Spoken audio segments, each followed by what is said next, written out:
Hey friends, Jennifer here.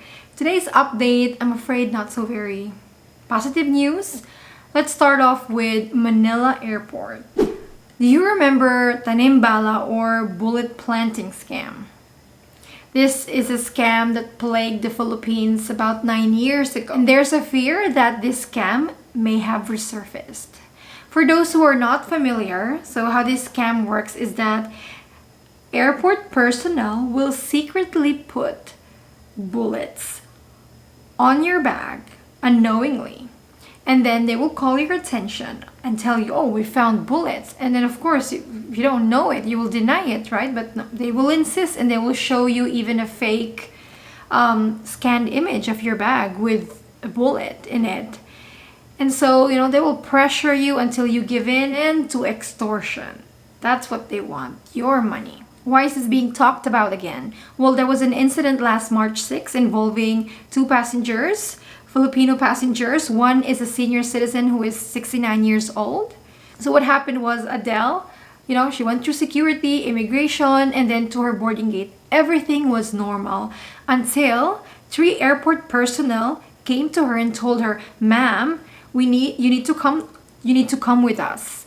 And why? "We found something in your bag." But then Adele refused to go with them because her flight has already started boarding. Of course, she didn't want to go elsewhere or she misses her flight. And so she insisted that they search her bag on that very same spot in her boarding gate. So she showed them everything inside. There was no bullet there, of course. And then the airport personnel was showing her a fake scan of her bag, which apparently is not her bag. And so she left. And then airport personnel like, "Oh, sorry ma'am for the inconvenience," and yet they were laughing. The passenger Adele, she was very stressed. It's terrible. And this airport personnel were caught red-handed on film, and yet they were still laughing. Later on, Adele, the passenger, revealed that she had 3,000 in cash. $3,000 in cash inside her bag. I think that was the target. Anyways, the Philippine government acted swiftly and the Department of Transportation sacked those 3 personnel and then gave a very stern warning to their staff. Don't do this. Filipinos are very angry. One netizen said, "This is out of the procedure. If they found something inside your bag, it should have been caught during the X-ray screening, right? Not at the boarding gate." That's red flag for us. What can we do? Well, we have to know our rights. First off is hands-off security protocol. Those airport personnel have no right to touch your bag. If they see something inside your bag on the X-ray screening, then they have to ask you first to open your bag, and you don't have to give it to them. You can open it yourself, like Adele did, right? You can handle it yourself. They don't have to touch your bag. Don't give your bags to them, especially. And lastly is, well, this is one thing some Filipinos do or travelers do. They do wrap their bags in cling wrap. So this bullet planting scam usually happens if you are departing the Philippines. Moving on travel advisories, Australia has updated their travel advisory for the Philippines just today, and it's not very good.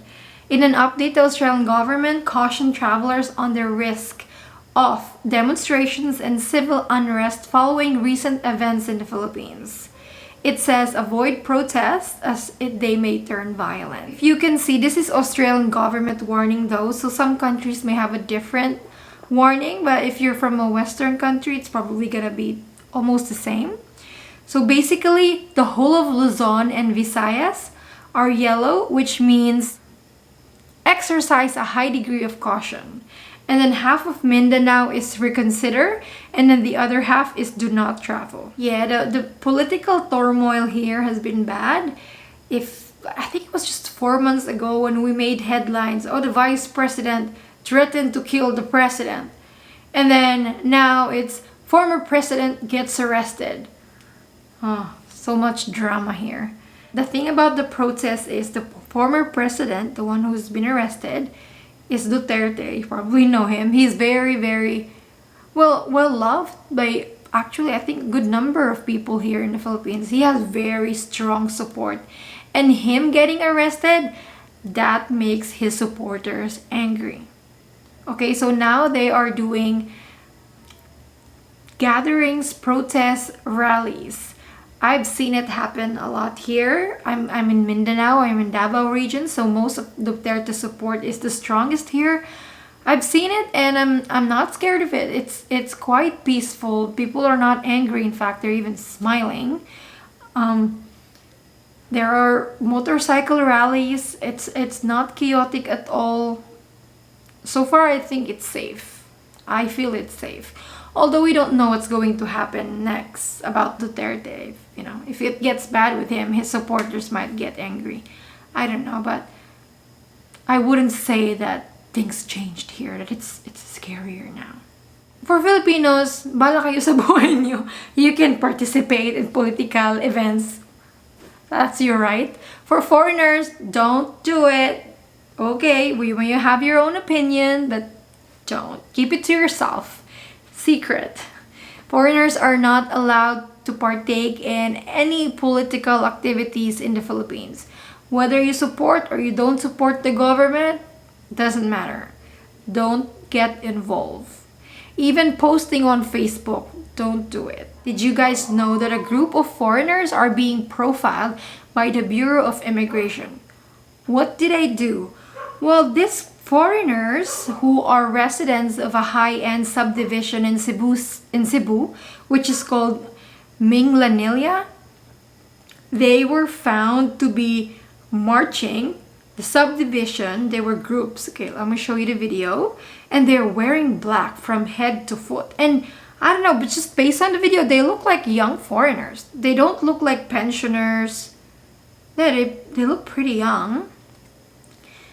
So this marching of them wearing full black really caused worry or concern to residents and even to the mayor of this city. Because they don't understand what are you doing. Like, yeah, wearing black from head to foot kind of gives a militia movement vibe, right? The Philippine police investigated and talked to this group, and apparently it's a religious group called Abayunay. They've already explained to the police, but yet immigration still want to proceed with the profiling. So they want to check what visas these foreigners are on. They're not just from America, guys. Some of them are from the Netherlands, New Zealand, United Kingdom. So it's quite mixed. Yeah. There's no problem expressing your religious belief here. But yeah, probably not wear all black. Or if that's their thing, they'll have to do some explaining. Are you part of this group? If you are, comment down below. What do you think? Explain yourself. Anyways, guys, that's all the update for today. Just be vigilant if you're traveling from the Philippines, leaving the country. Probably wrap your bag. Be vigilant, okay? Especially when your bags are being screened. Okay, watch over your bag. Second is, if you're a foreigner, avoid any political thing, gathering. Don't share on Facebook about Philippine politics. God bless you all and stay safe, guys.